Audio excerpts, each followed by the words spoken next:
Welcome back to a little bit more Bug Fables. I'm not sure how long this episode has been, but I have found out where we need to go. I just need to think what's the best way to get there. I should have thought perhaps beforehand. I think the best way to get there is not through Forsaken Lands. I think it's best to get there through this guy. Patton's Hut. It's 10 berries. We're cheap. We're not going to do that. We'll go there ourselves. It turns out it was actually in that room to the left of Forsaken Lands. It was just hidden behind some bushes, and I am very blind, apparently. So, unfortunately for me, I missed it. So I had to get back there. But it's okay. Easy does it, you know? I don't know about all the crystal berries, though. I'm not sure if I can collect all of them. That seems like a lot of effort. Maybe, I don't know. I do like this game quite a lot. It's a very fun game, and I'm sad to see it go. It's basically because I finished Heaven's Vault, like yesterday. I finished it way earlier than I thought it was, because what I was going to was the final area, and I didn't realise it was a point of no return until I was on it, and they said it was a point of no return, and I was like, ah. So what it was meant to be like a 14-hour experience turned out to be like a 12-hour experience or something. No, like a 7. So I finished a little bit faster than I thought I did. Here's that Lorebook. There we go. We got a few more to get. By a few more, I mean we're going to go to the Golden Settlement, back where Kenny started, to see what he thinks of. Well, not really, to be honest, but whatever. I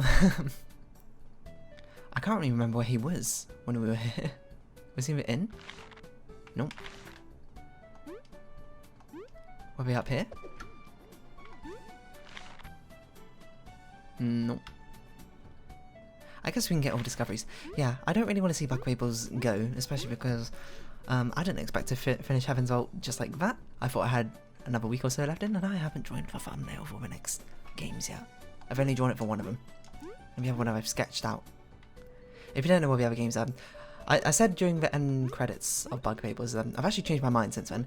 What's going to come after Bug Fables is a game by Lorebook called Rakuen. Rakuen, meaning paradise in Japanese.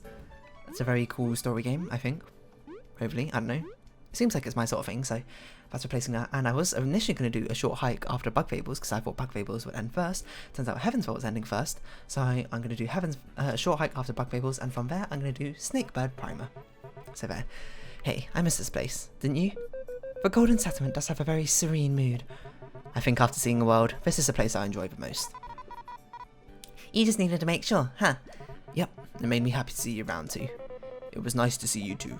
I know this comes out of nowhere, but I want you to have this, a Lorebook. I just feel grateful for having met you. Thanks, we should give you something back, Don't worry, you've given me plenty. You're a cool one, ask us if you need anything. I will. I wish you the best in your own journeys. Time to settle in and enjoy my new home. This dude's got style.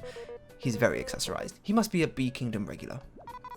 Bees don't really make hats, though maybe the glasses? Fashion built for many cultures then. He must be exploring around too. Bee Kingdom has hats, doesn't it? What the explorers and workers are wearing. Yay, I found Tanji. I can't remember what Leif just said, but something like, oh no. Yay, Cherries found me. Oh, so that's who Tanji was. Glad they found each other in the end. I thought it was obvious. Why'd you come find me anyways? Alright, I was supposed to take you back to the east where everyone else is right away. Oh, well, I'm much stronger now, so I can head back. But which way's east again? Oh no, they're both not too smart. Should we help them? We could see their homeland for ourselves. Let's not. Yeah. Alright then, so we have one more Lorebook to get. Which should be simple enough to get. According to my notes, if it's not the one we're missing, God help me.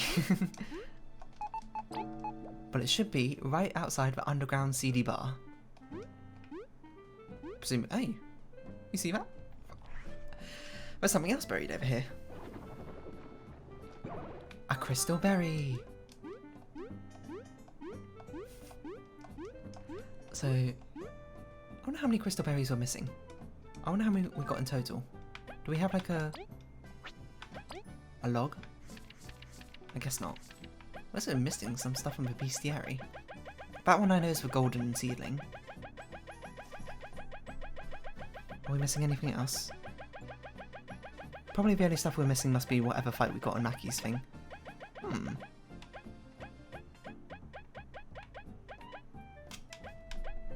I don't know who this would be.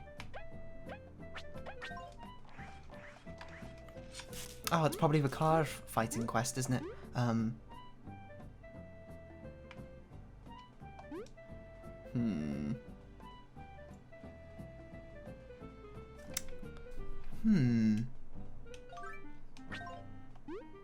thought it was here. Now think about it, it does make sense that I would have already dug it up had it been here. Maybe I should check that guide again. Sure, we'll get this. You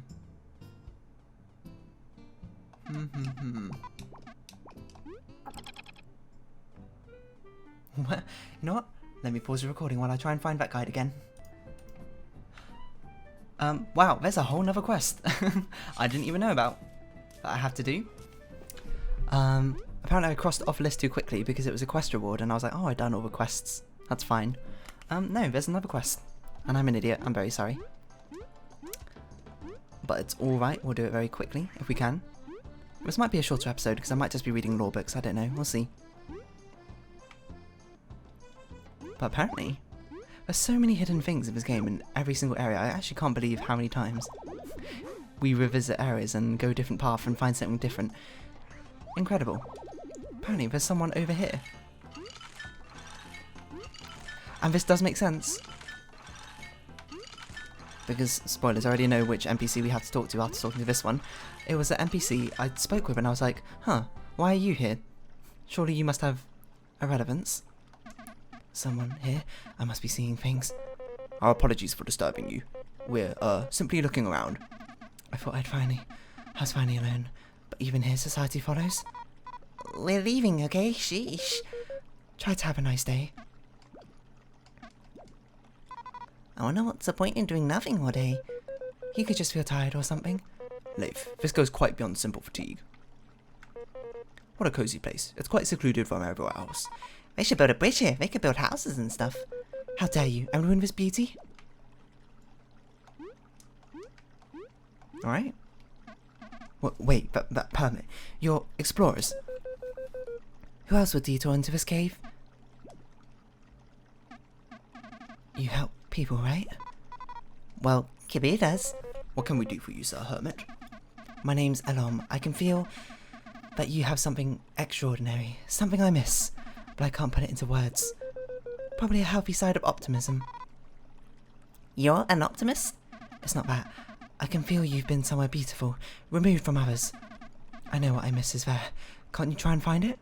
Oh, we could usually get less vague requests. And we go to super awesome places all the time. When I look at the three of you, it's as if a light of a golden paradise fills my eyes. Does that help at all? No. It's better than nothing. It's a tough request, but we'll keep you posted. Thank you. I'll keep trying to figure out my role in this world. A spiritual golden paradise. There we go. There's a missing quest we didn't know we had. And of course, a golden paradise, none other than the golden settlement area. And where you think a spiritual golden...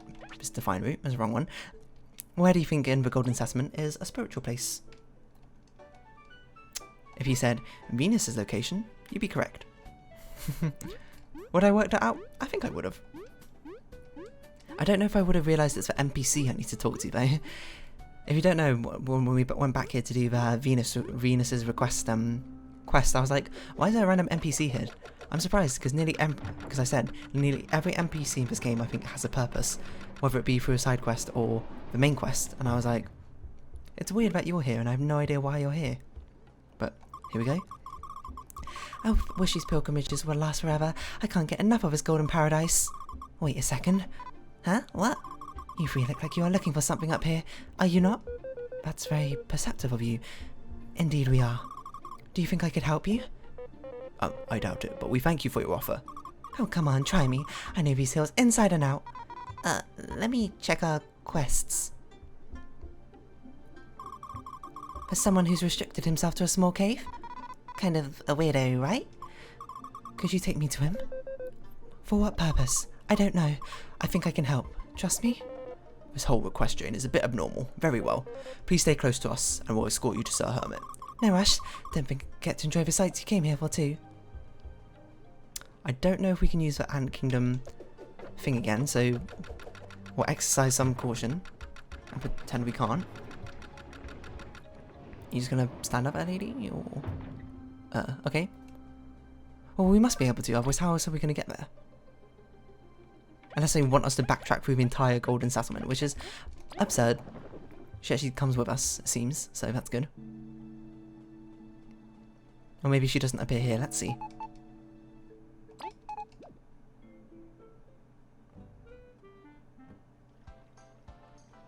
Surely not. Surely not. We have to go the entire way, walk the entire way. I mean, we could just maybe have to walk to the ant tunnels, I don't know. Okay, no, she's here. I don't know. I don't get why they only appear sometimes. I wonder if she fights or not. I guess we'll never find out. Presumably she doesn't, like most of the other NPCs who just sort of follow us around. Oh no, Chompy! There we go. I was so curious why you were an NPC that had apparently no relevance. But here you go. Here goes, Hermit Dude. Is this what you were looking for? A bug? My request led you to another bug? In hindsight, probably not what a hermit wants. Hello, I've heard of your quest, but you've been here for so long. And you'll try to make me see the bright side like all the others? Oh, not at all. I think this place is lovely. If it's kept you entertained, it must be full of hidden wonders. Would you mind if I stayed and looked around? If that's okay. You look at this world in a wholly different way, don't you? You're not searching for the meaning in things. I think things happen just because I love to admire the results. I would like you to stay. Call me Techie. It'll be my pleasure. Explorers. Yes. Thank you. I never expected you to go this far for me. Me neither. Did we just play matchmakers? As long as everyone's happy. This is one worldly thing I have left. A lorebook. It is from my younger days. I'm glad I kept it, if only to give it to you. I must thank you too, although I have nothing to give. Don't worry about it. We'll leave you to your introspection and stuff. If you ever need us, just post in the town's quest board. Huh. And that is our final lorebook. And with that, we'll return all of them to the libraries and see what reward we got waiting for us. I wonder if they'll follow up with another quest of their own. That'd be interesting. I feel like it's very leading to say, if you need us, post a request on the board. We did find more lorebooks. And we can finally read all the lore and see what's happened behind Bugaria. 1, 10, 20. Whoa, you got to return all of them. We can read in peace now. That took way too long. Can't you give us something for it? Alright. You did go through quite a bit. I've got this on me. I hope it helps you out. Crystal Berry. It'll do. Thank you for letting us still use your premises. Help yourselves. It's always nice to see others read.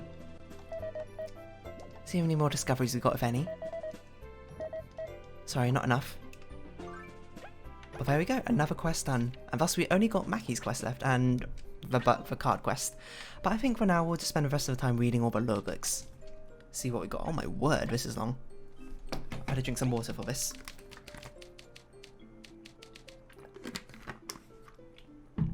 Before the Day of Awakening, they say we used to live very little. Only a few days or moons. And most of that time we were helpless larvae. Marriage marked the end of our life.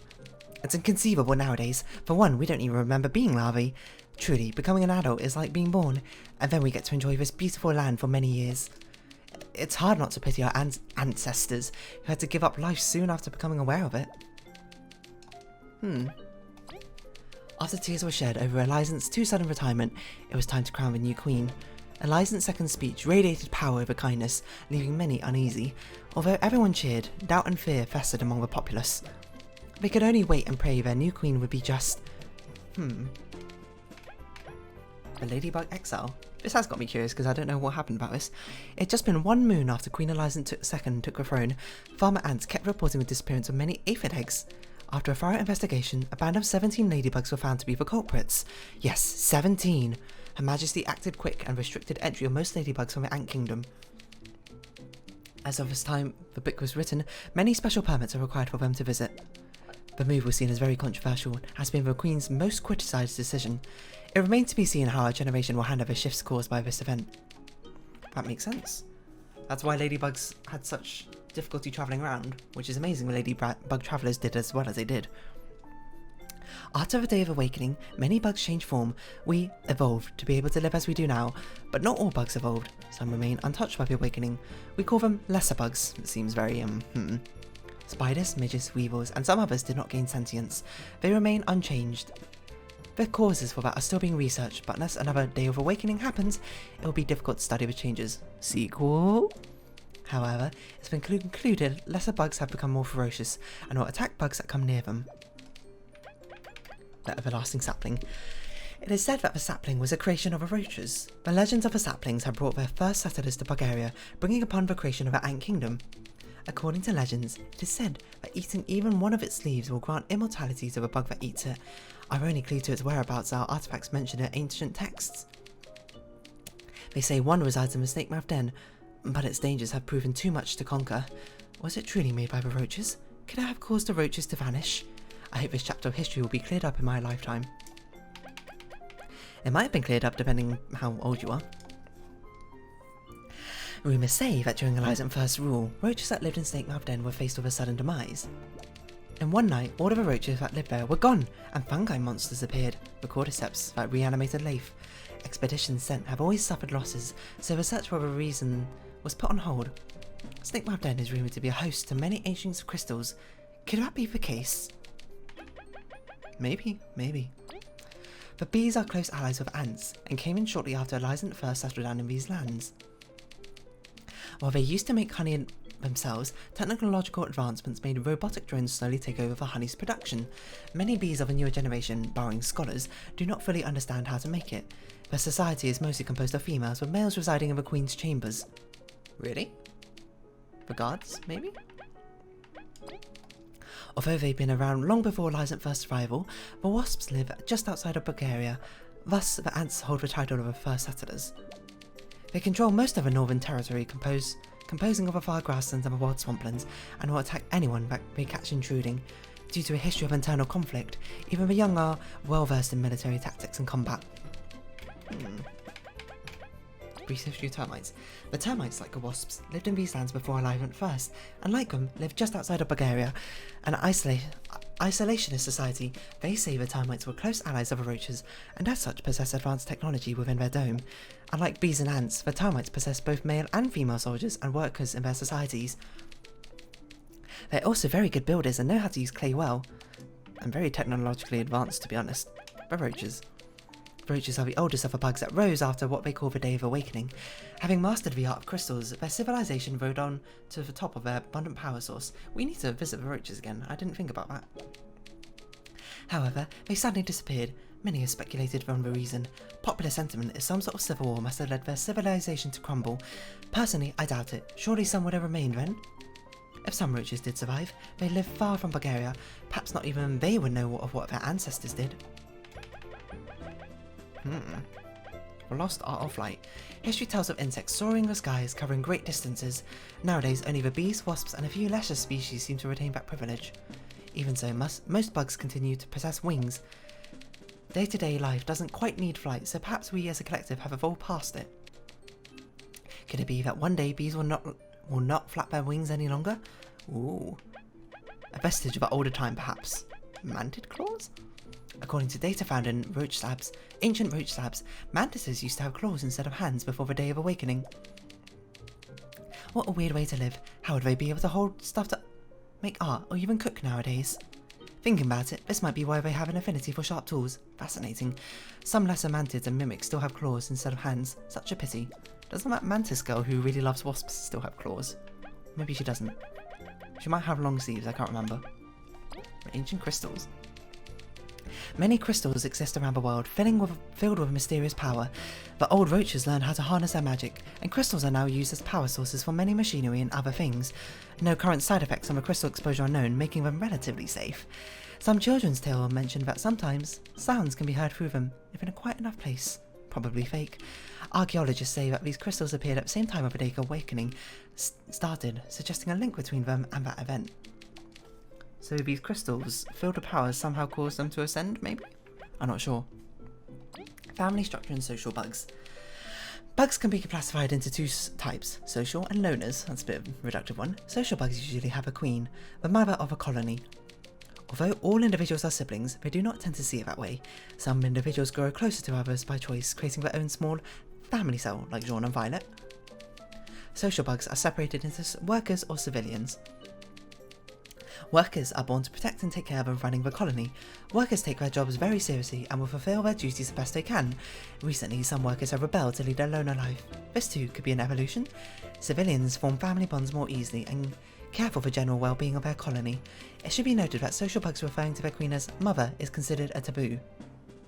Didn't Vi call the queen mum? The queen, however, has freedom to call others their children. I guess Vi is kind of taboo, although maybe she's got an authority for it, that doesn't matter. Bulgarian honey. Something about the pollen collected from Bulgarian flowers causes the honey produced here to be super sweet, but also super volatile. If the honey is mixed too thick or heated up too much, it becomes alive and turns into a bean called a bomber honey.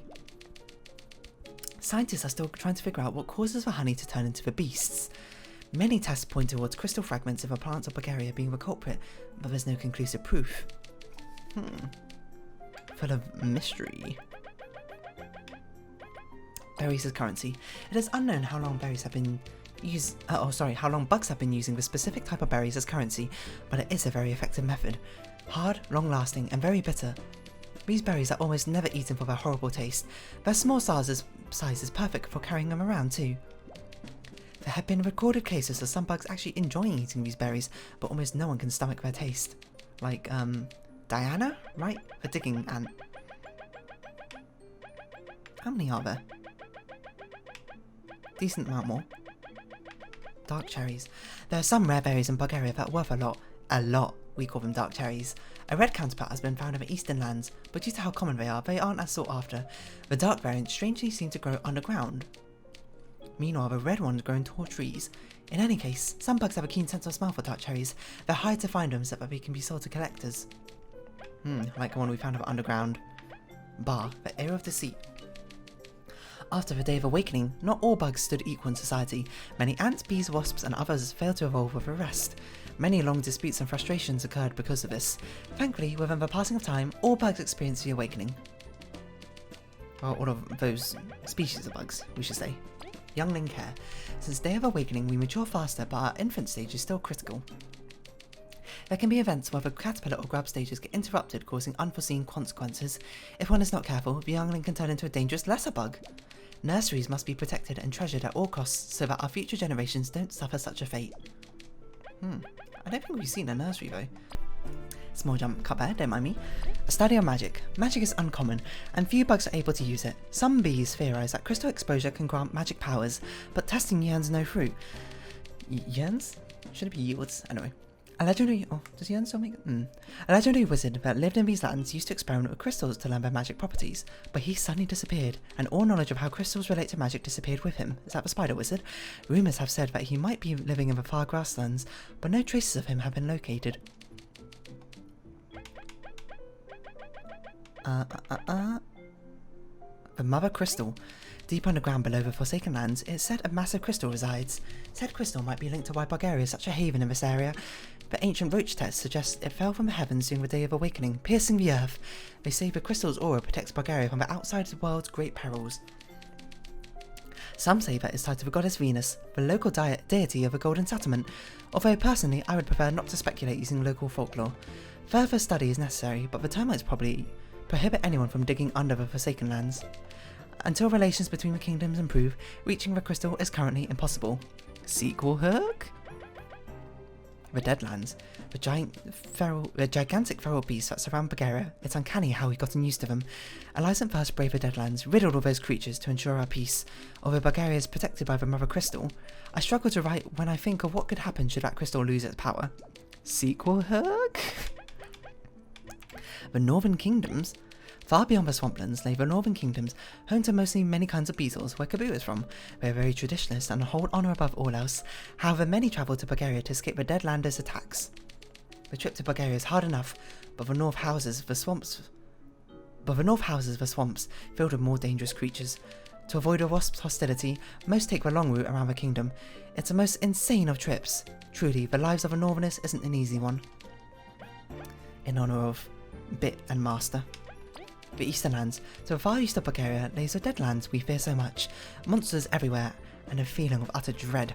Who knows how, but I braved through the odds. Eventually I reached the Eastern Kingdom. Oh, Alicent first wrote this?